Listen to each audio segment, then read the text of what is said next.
السلام علیکم ورحمت الله وبرکاتو. کتونکو ښې جوړې برابرې ټیک ټاک لري ده.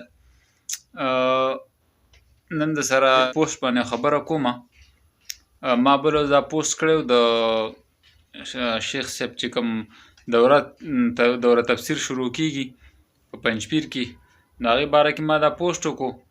نو دا جمعیت والا چې کوم دي هغوی پرې رالل، دا مختلف قسمه دا تاسو کتی شئ دا کمنټونه، دا قسمه کمنټونه یې پرې وکړه.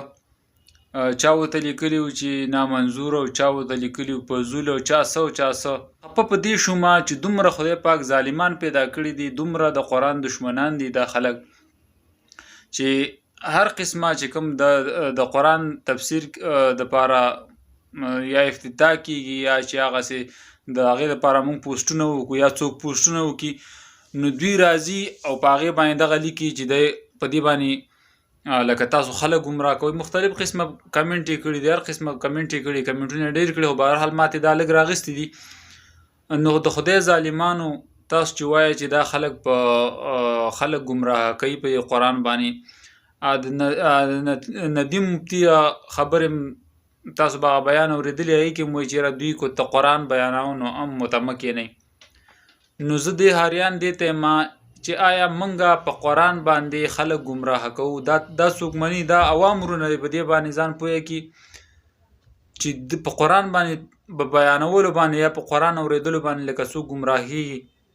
دا دومره جاهلان دي، دوی د جهالت د خبرو د غوږ کې ده. په قرآن باندې خلک ګمراه کېږي نه، په قرآن باندې ستا هغه دوکهبازي، په قرآن باندې ستا هغه فراډونه، په قرآن باندې ستا هغه دوکانداري بندېږي. د خدای ظالمه چې موږ د قرآن دعوت چاته کوو، قرآن بیانوو، زموږ شیوخ قرآنونه بیانوي، زموږ علما قرآنونه بیانوي، ته ماته د مولانا فضل الرحمن یو ځای کې دوره تفسیر وښایه چې هغه قرآن دوره تفسیر یې کړی دی، په آډیو کې راته وښایه، په ویډیو کې راته وښایه. ته ماته د مناظر اسلام یو دوره تفسیر وښایه چې هغه د قرآن بیان کړی دی، قرآن درس یې کړی دی. د خدای ظالمه ته خو ټول عمر د دوکاندارۍ پسې تاسو ګرځئ، صرف بس په بیان ته چې سټیج ته وخیږي دغه ډوز یو دغه ولئ، یو غر او بل غر. عوامو ته تاسو دا وایئ چې دا تاسو ګمراه کوئ په قرآن باندې. یو خو دا دې ځای کې دا غلطي کوئ، داسې خوشې خبرې کوئ، د کفر خبرې کوئ چې یو سړی وایي چې په قرآن په اورېدلو باندې سړی ګمراه کېږي.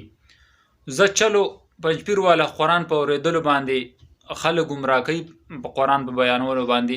نو تاسو ظالمانو تاسې ورته بیانوئ که نه؟ تاسو کوم ځای کې بیان کړی دی قرآن؟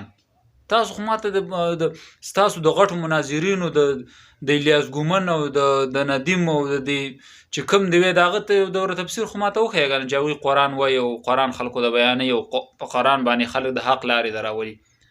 زه هغه د مشر د مولانا فضل الرحمن صاحب دوره تفسیر راته وښیه.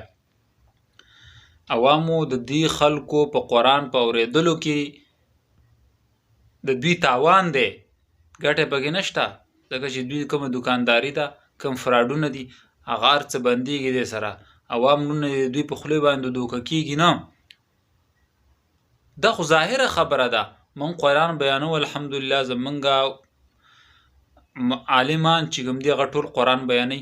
د دوی د غټو غټو علماو تاسو ماته د دوره تفسیر یا په آډیو کې یا په ویډیو کې دا نشي ښودلی، او انشاءالله تعالی دې ته هم راکاږو، دا به راباندې زده کوو او دا به راباندې بیانوو د خیره.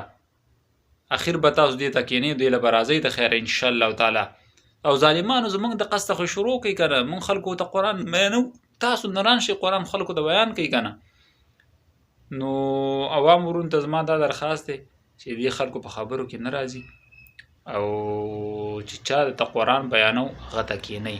موږ چاته دا نه وایو چې تاسو دیوبند ته راشئ او تاسو پنجپیر ته راشئ، دا نه، قرآن او حدیث چې چا بیانو په صحیح معنو سره، داسې ډوزې ایشتل نه چې یو غر او بل غر درته ولي تاسو به ورته ویاستئ چې بس راشه ملا صاحب راته لګی. نه، حق بیانول، چې کومه خبره تاسو ته پته ولګېده چې دا خو موږ نه اورېدلې، یا هم دا خامخا انسان له الله پاک عقل ورکړی دی. عقل یو شي کې اختلاف شو، مولا نه تپوس وکړئ، بهي دا خبره تا ماته د کوم ځای نه وکړله، دا کوئ، داسې مه کوئ چې څوک د دیوبند نوم والي، یا ته څوک د پنجپیر نوم والي، یا ته څوک د احنافو نوم والي، یا څوک د اهل حدیثو نوم والي، بس تاسو وایئ چې بس راشه بس همدا دی. نه داسې نه ده. دا ګورئ نن سبا خلک د خېټې نه دا خبرې رالي ځینې وخت کې. قرآن ته کښېنئ، د دې خلکو په خبرو کې مه راځئ، اورئ، او بس داسې به ووایي دا د هغه وخت هغه منافقان دي